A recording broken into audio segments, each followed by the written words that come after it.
Um, Good morning, my YouTube viewers. This is Crystal here. I was pretty much working all day long on a competition question, and I finished the competition question, and so I decided I was going to make a video on it, do a code review on it, which is very interesting because today I was watching a video from one of the data scientists who I subscribed to his channel, and he was saying that if you wanted to get a job, you needed to work on competition questions. And the thing about me is, I learn best by doing things. I don't really get a whole lot of information out of studying, although I do study. So, but he was saying that you need to do competition questions in order to get a job in data science because employers want people who do competitive programming. So that's good that although I'm self-taught, I just took a few free courses and basically teaching myself off those free courses. And I can't do a lot of things because I can't do deep learning because my computer doesn't have the power to do deep learning. But I can do other things that are not deep learning. So I thought, well, at least I'm on the right track doing competition questions. So without further ado, what I'm going to do is I'm going to go over this code review for you for this competition question that I did. It was an analytics bid higher competition question in 2018. So I got this off of the analytics bid higher website. What I had originally tried to do was I had originally tried to save the files to my hard drive on my computer, and I did that, but I couldn't read the files, and somebody was saying, well, put your Python program in the same directory that your files are in and maybe it will work. And then I thought about it. I thought, well, if I do that, then I won't be able to work on my program when I'm not at home because I go someplace every day where I can use their computer. So I ended up saving the files on my Google Drive anyway, which I've been having to do that since I started studying data science. So it's not an ideal situation. Ideally, I would have a big computer that was powerful enough to where I could store all my files on it and do deep learning on it. But unfortunately, I'm not able to do that. I'm not able to do deep learning at this time. But having said that, Google Colab does have a GPU and a TPU on it. I just would need to have a place to store the files. And I could probably, if I really wanted to, I could probably work on Kaggle's Jupyter Notebook because Kaggle has a GPU and a TPU, but I prefer using Google Colab. So we'll just see how it goes. We'll just take it one day at a time and see how it goes. But at the moment, I'm not able to do any deep learning, and I'll learn as much as I can that's not deep learning. And then when I've learned as much as I could that wasn't deep learning, then what I'll do is maybe foray into deep learning. So what we'll do now is we'll do the code review. As I said, I got this off the Analytics Bid Higher website. It was a closed submission. It was from 2018. So what we'll do is we'll discuss our problem statement.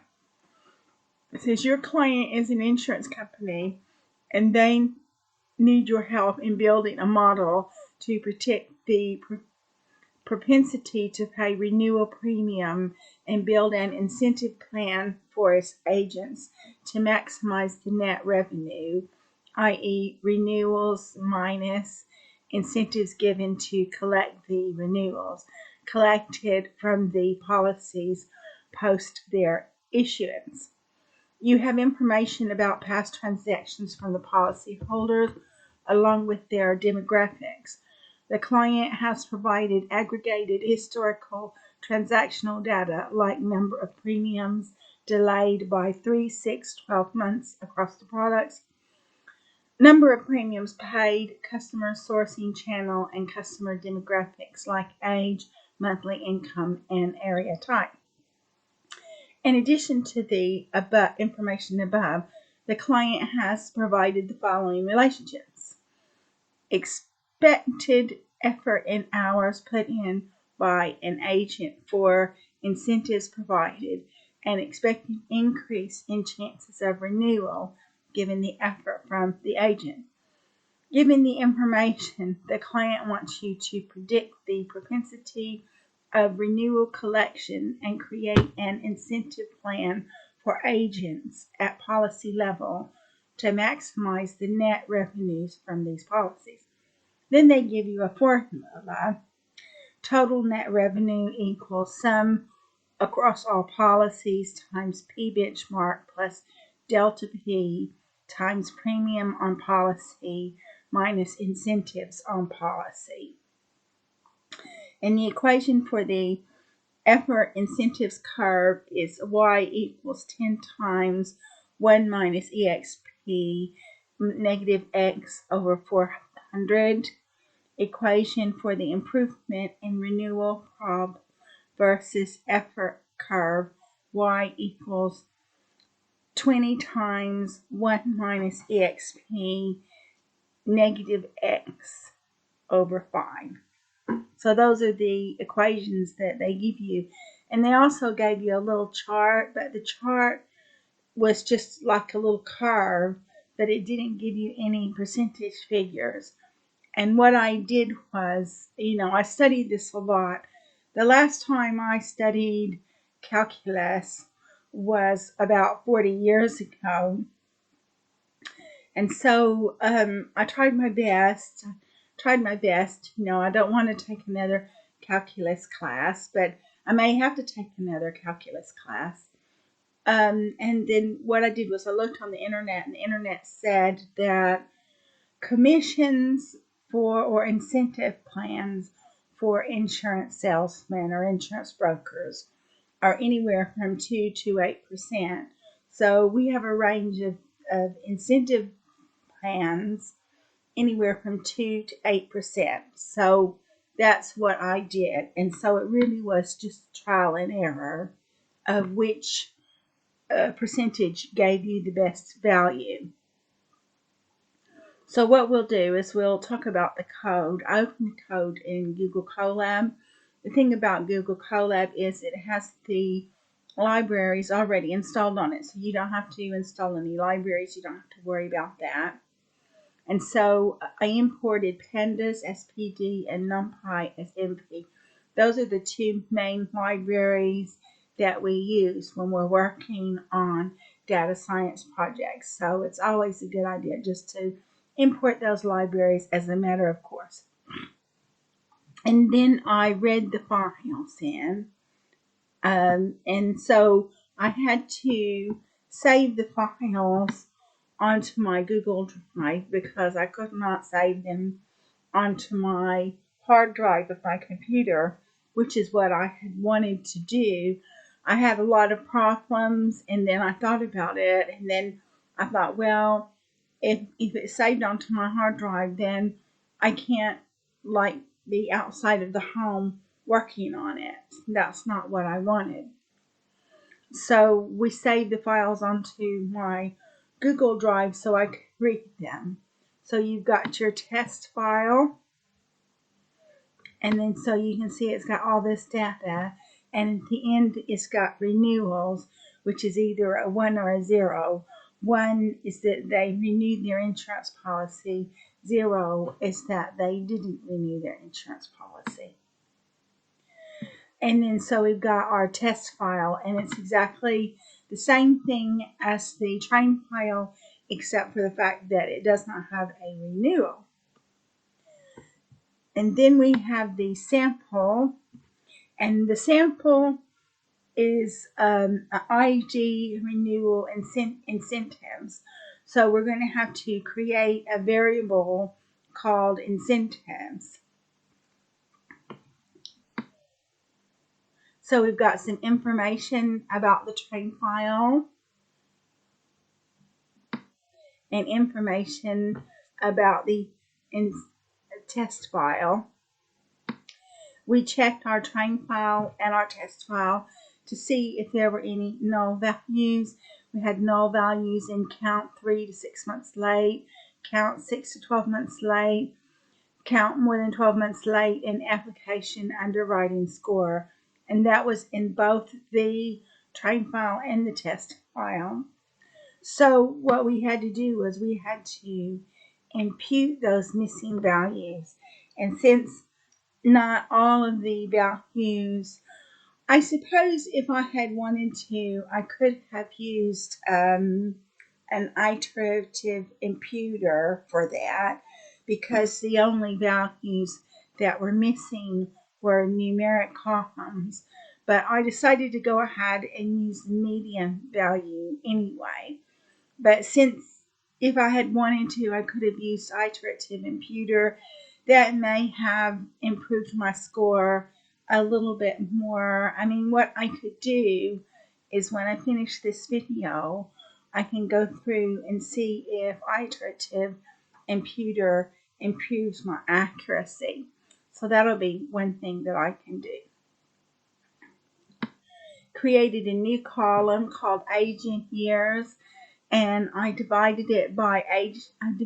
Created that column by dividing age in days by 365.25, so that's a year.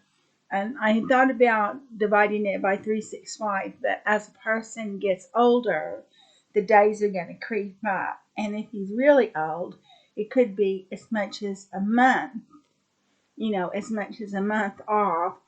And an actual year, a year is actually 365 and a quarter days. So that's why I divided age in days by 365.25 to come up with age in years. And then I converted that to an integer. And the reason why I converted it to an integer is because I thought, well, I will make it easier for the computer to perform its calculations if I just say, well, rather than saying they're so many days old, we'll say that they're so many years old. And then so we'll group everybody by the year, and it'll be easier for the computer to calculate that. So that's what I did. So I've got a graph of the target variable. So now you can see that this is a typical binary logic, that most of the values were 1, but you had a few of the values that were 0. And so again, you see that we have a class imbalance, and quite often we have class imbalances in our competition questions. So what we did was we counted the target variables, and so you can see in class 1 it was 93.741%. In class 0 it was 6.259%. And now what I've done is I've taken all of the numeric columns and I've put them on a little histogram. So in the past, what I had done is I had made graphs of every single variable, but I decided not to do that. I decided that I would save time by putting all of the numeric values on one graph, and people who like graphs can look at that and analyze that and see for themselves. So now we've got every single numeric column on a histogram. So that's good news. Now what we've done is we've created a heat map, and this heat map will tell you how all of the independent variables relate to the dependent variable. And if you like heat maps and you like exploring relationships, then that's a good chart to look at as well. And I really do like charts. I like graphics. And so if you like graphics, that's something good for you to explore. So now what we're going to do is we're going to print off our categorical columns. So we have 2 columns that are categorical columns. And what we have to do is we have to ordinal encode those categorical columns in the train file and the test file. So now you can see the train file, and it's all numeric, and that's what the computer wants to see. The computer wants to see a file that's all numeric. And it's the same thing with the test file. The test file is all numeric, and that's what the computer wants to see. So now we define our x, y, and x test. We define the variable train ID equals train.id, test ID equals test.id, because we're going to discard the ID columns because those aren't needed. So our y equals train.renewal, x equals train.drop, renewal, age and days, and ID. X test equals test drop, age and days, and ID. You don't need the age and days anymore because we created a column called age and years. So now what we've done is we've used the standard scalar. We put our x and x test on a standard scalar. It's because it will calculate a lot better if it's on the standard scalar. So now after we put it on the standard scalar, then it's pretty much removed all of the columns. So net x is now a multidimensional array. It's got 2 dimensions actually, because I tested that before. Now what I wanted to do is I wanted to make a 2D graph. And in order for me to make a 2D graph, what I had to do was I had to use PCA, that's principal component analysis. So we get our mean and our standard deviation, and then we create our feature columns. We create a data frame called normalize, and that has the value of all of our feature columns. And now we call up our PCA. PCA insurance equals PCA in components equals 2. Principal components insurance equals PCA insurance fit transform X. So now we've created a graph of this.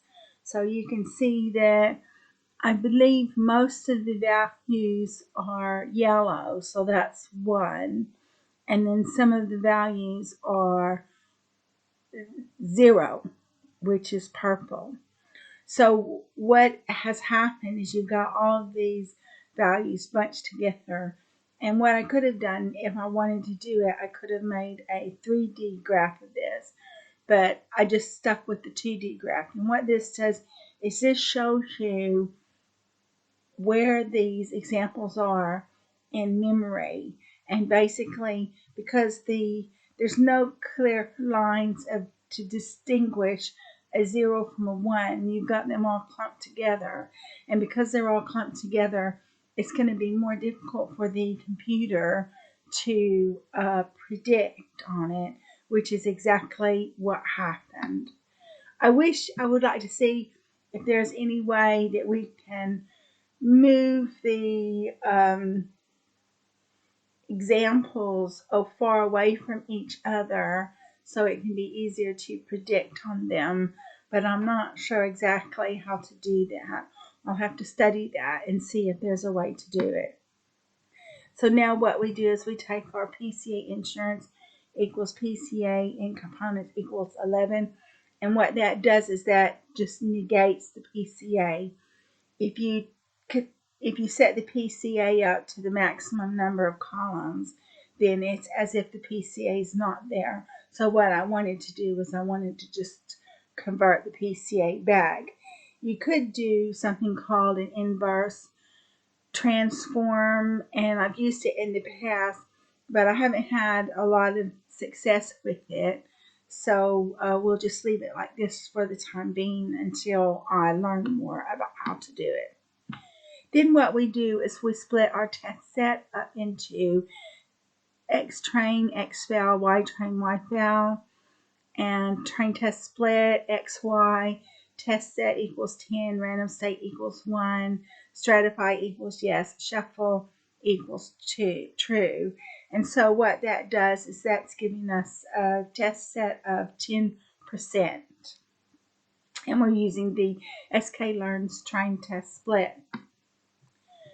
Now what we're going to do is we're going to count the values in the validation set, because we're going to be testing on the validation set. So you can see that on 1 we have 7486, and on 0 we have 51. And then what we did was we set up a variable called class weights. In the end, I didn't use it, but I decided to go ahead and keep that variable in there anyway, just in case I want to use it. Now we define our model. We use linear SVC because I've had a lot of success with linear SVC in the past. We set it up for max iterations, 850, and C equals 20. And I did that as a trial and error to try to get my accuracy up as high as possible, and also work on my confusion matrix.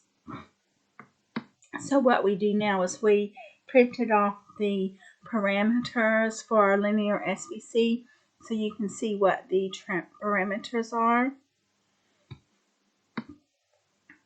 So now what we've done is we predicted on the validation set, and we had an 81.96% accuracy. We put it on a confusion matrix.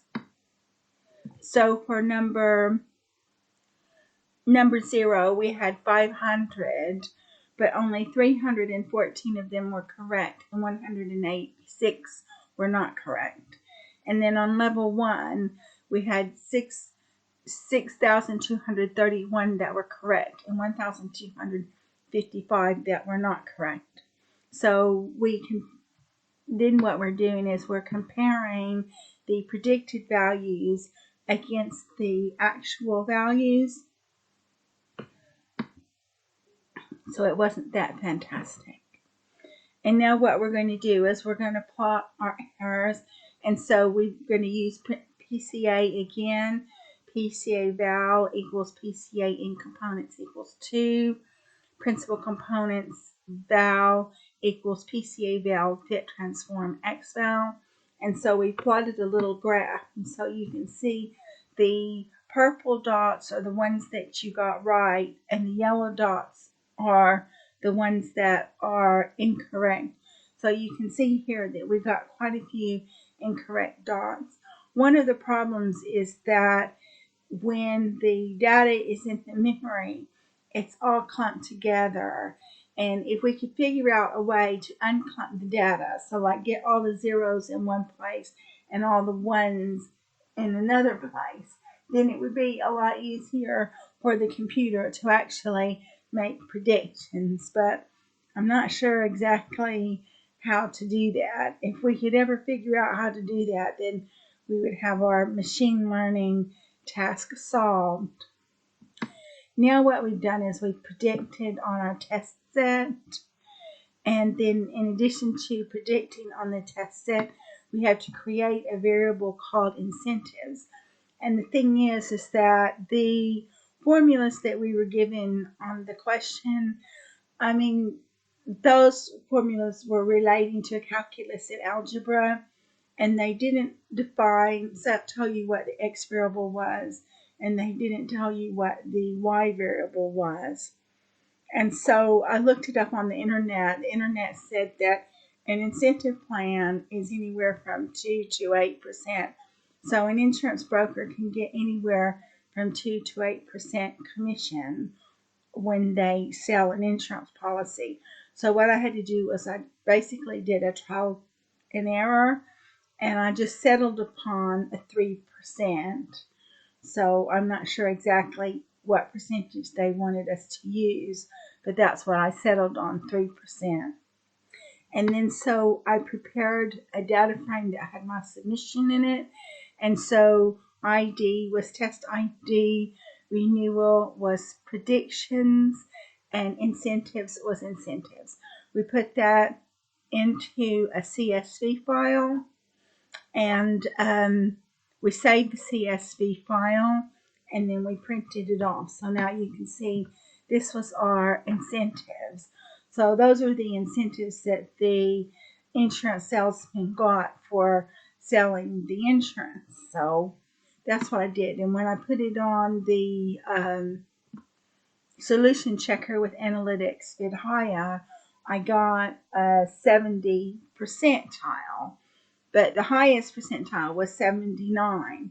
And so I was only like 9 points less than the highest percentile, but a lot of people scored within that percentage range as well. So I didn't score very high, but at least I got on the leaderboard, and I did my best. And so what I'll do is whenever I stop this video, I'll go ahead and put the uh, computer program on iterative imputer and see if that improves my score. So that would be a good thing for me to do.